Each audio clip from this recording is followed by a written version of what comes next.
девчонки, я решила приготовить сухарики с чесноком, сыром, с помидоркой и со шпротами, да.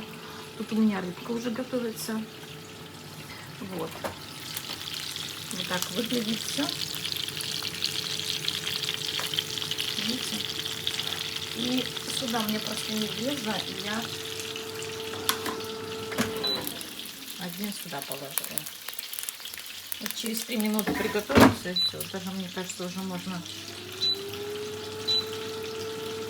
отключать. Как раз она горячая, она дойдет.